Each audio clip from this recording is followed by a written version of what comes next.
आदमी एटीएम से $5 निकालने आया था। पैसे निकालने के बाद उसने एटीएम के कैश निकलने वाले स्लॉट पर फेविकोल की मोटी परत लगा दी। अब जो भी पैसे निकालने आता उसके पैसे मशीन के अंदर ही फंस जाते। लोगों को लगता कि एटीएम खराब है और वे खाली हाथ लौट जाते, लेकिन उन्हें क्या पता था कि वह ठग पास ही खड़ा सब कुछ देख रहा था। जब कई लोग निराश होकर वापस चले गए तब वह दोबारा एटीएम के पास पहुंचा।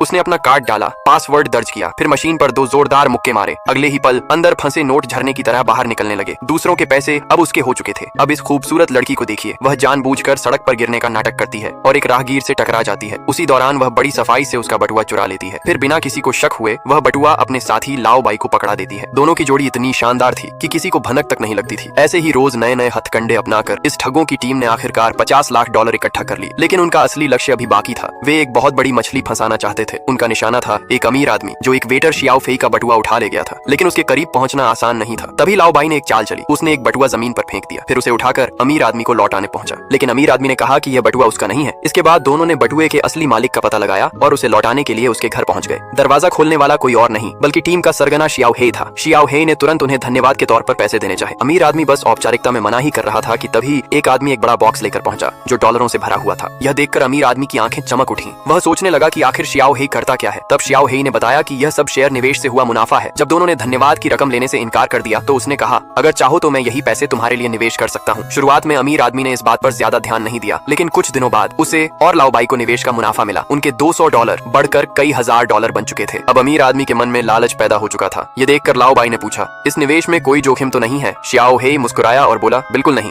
बाकी लोग भी उसे निवेश करने के लिए उकसा रहे थे, लेकिन तभी एक पीले बालों वाला युवक वहाँ पहुंच गया। वह आते ही शियाओ हे का बार बार धन्यवाद करने लगा। आपकी वजह से मैंने बहुत पैसा कमाया है। यह सुनकर शियाओ हे भी हैरान रह गया क्योंकि वह युवक उसे जानता ही नहीं था। लेकिन युवक लगातार उसकी तारीफ करता रहा। पहले मुझे लगा था कि आप ठग हैं, लेकिन अब मैं अपनी पूरी पूंजी भी निवेश करूंगा। शियाओ हे ने तुरंत मौके का फायदा उठाया। उसने कहा कि उसे युवक से कुछ जरूरी बिजनेस की बात करनी है और मेहमानों को जाने का इशारा कर दिया। यह देखकर अमीर आदमी बेचैन हो गया। उसे लगा कहीं कोई सुनहरा मौका उसके हाथ से न निकल जाए, इसलिए उसने भी निवेश करने की इच्छा जता दी। कुछ दिनों बाद पैसे देने का वादा करके वह वहाँ से चला गया, लेकिन उसके जाते ही